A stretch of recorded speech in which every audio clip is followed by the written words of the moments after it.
केंद्रीय agency DRI ने एक जहाज को पकड़ा जो पाकिस्तान के कराची से चीन के शंघाई जा रहा था। इस जहाज को इसलिए रोका गया क्योंकि जांच करने पर उसमें रखे 7 कंटेनर में रेडियो एक्टिव पदार्थ होने की जानकारी मिली।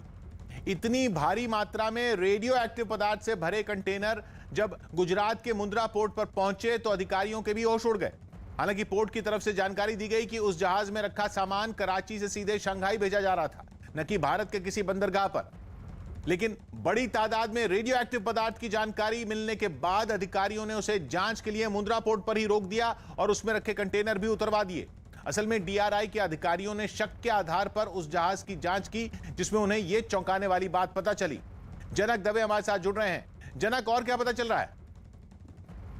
देखिए किशोर, डीआरआई की ओर से बड़ी कार्रवाई की गई है। कराची के पोर्ट अब्बास से एक जो शिप है वो चीन के शंघाई जा रहा था, उसमें कुछ संदिग्ध चीज़ें होने की जानकारी डीआरआई को मिली थी। उसके बाद मुंद्रा पोर्ट पर जब उसको रोका गया तो 7 कंटेनर सीज किए गए, जिसके अंदर रेडियो एक्टिव सब्सटेंस यानी कोई न्यूक्लियर वेपन से जुड़ा कोई साधन होने की जानकारी डीआरआई को मिली। उसकी जांच पड़ताल हो रही है। एफएसएल और डीआरडीओ की मदद ली जा रही है। इससे बिल्कुल साफ है कि कुछ न कुछ चीन और पाकिस्तान के बीच में न्यूक्लियर जो प्रोग्राम है पाकिस्तान का, उसको लेकर दोनों के बीच में जो है वो एक्सचेंज हो रहा है। और रेडियो एक्टिव पदार्थ से भरे इस जहाज को गुजरात के मुंद्रा पोर्ट पर पकड़ा गया। केंद्रीय जांच एजेंसी डीआरआई ने इस जहाज को पकड़ा जो पाकिस्तान के कराची से चीन के शंघाई जा रहा था।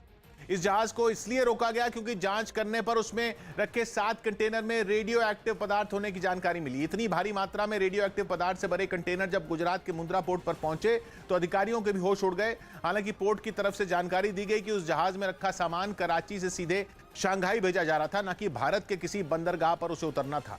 लेकिन बड़ी तादाद में रेडियो एक्टिव पदार्थ की जानकारी मिलने के बाद अधिकारियों ने उसे जांच के लिए मुंद्रा पोर्ट पर ही रोक दिया और उसमें रखे कंटेनर भी उतरवा दिए। असल में डीआरआई के अधिकारियों ने शक के आधार पर उस जहाज की जांच की, जिसमें उन्हें यह चौंकाने वाली बात पता चली। तो 100 बात की एक बात यह कि भले ही जहाज पाकिस्तान से चीन जा रहा हो, लेकिन उसमें रेडियो एक्टिव पदार्थ मिलना मामूली बात नहीं है, क्योंकि